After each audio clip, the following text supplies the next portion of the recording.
Hi, today I'm going to make something specific. Very soon I am going to have some exciting news to share with you about workshops and other things, and what I'm making is a little hint. But first I wanted to show you quickly, I've been doing some work here in my darkroom studio to try to make it look a little bit nicer for y'all and for me. So let me take you on a little tiny tour first.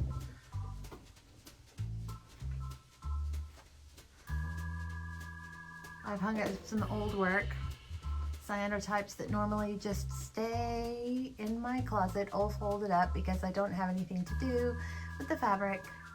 So now it's in here decorating things and y'all get to look at it. All right, that's the tour. What I'm gonna make today are a couple of cyanotypes using these graphics, which I got from my friends at the Cultural Activities Center in Temple. I've got the usual things that I need. I've got some already coated cyanotype paper, and I'm gonna try to squeeze them onto one frame just to maximize my time. So I've got some extra clips to have everything held down properly. So yeah, let's go. Let's make this and let's get it out in the sun.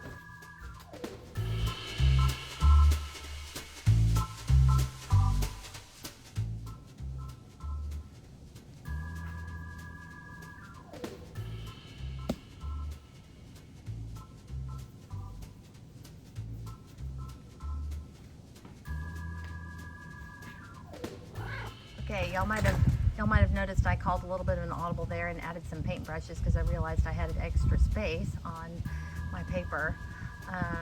Also had to have a little interlude with Moby. He needed attention. So yeah, it's out in the sun, plenty of sun. I'm gonna give this a smidgen longer. I think I'm gonna leave it for about like 8 minutes, maybe 8.5, and we'll see what develops. Okay, that was about 8 minutes of exposure. I got a little nervous, so I brought it in earlier than I thought. I took the brushes off. Let's see how we did. Obviously, we were exposing through paper. Ooh, look at that. Oh, wow. Okay. Kind of lost the detail on the white one, just a little bit. We'll see how it washes.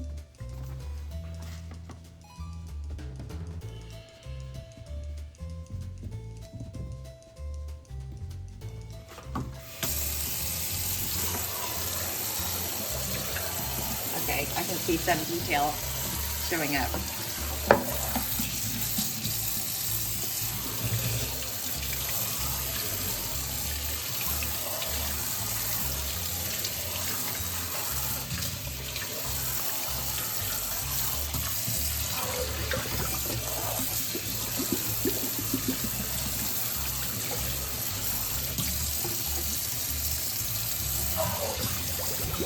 It disappeared on this one. Exposing images through paper is not something that I have done much of. So really, this is an experiment and I'm glad to learn something from it.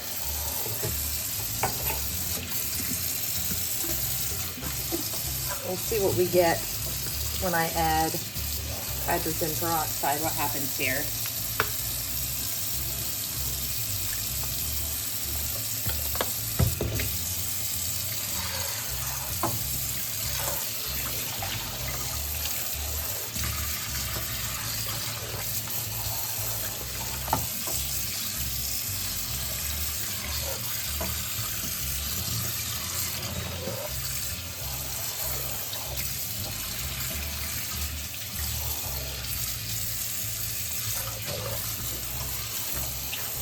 Little bit here on this one, but I'm going to let these soak and let the chemistry get out of it, and we'll reevaluate afterwards. Okay, so here they are after they have soaked properly. As you can see, we have different results. Of course, I did these two at the exact same time because I didn't feel like making two separate efforts. So I learned something very interesting from this, though. As you can see, this is the way that it went. This is how the, can you see me? I'm sorry, I can't see my hand. This is how the darker logo exposed. which is why I was giving it more time. And this is how the lighter logo exposed. That one obviously could have used less time. There's a little bit there though, and these guys are drying, obviously. But I will tell you that this is not the end of the line for these two cyanotypes. So y'all can look forward to joining me in part 2 when I do a little something extra with them. Thank you so much. Hope you enjoyed this. Have a great day. Hi, I'm back for a second to talk about these again. I realized that I was wrong. This one is the darker logo, and this one is the lighter logo. I apologize to y'all. Sometimes I confuse even myself. So the darker logo actually needed even more time, and the lighter logo, which I can identify because it had the cyanotype brush at the top, which I recognize pointing off the side, the lighter logo actually came out great. Just wanted to make sure that I clarified this, and I apologize. I decided not to go back and remake that video. I thought I would just clarify at the end. Thanks again for watching.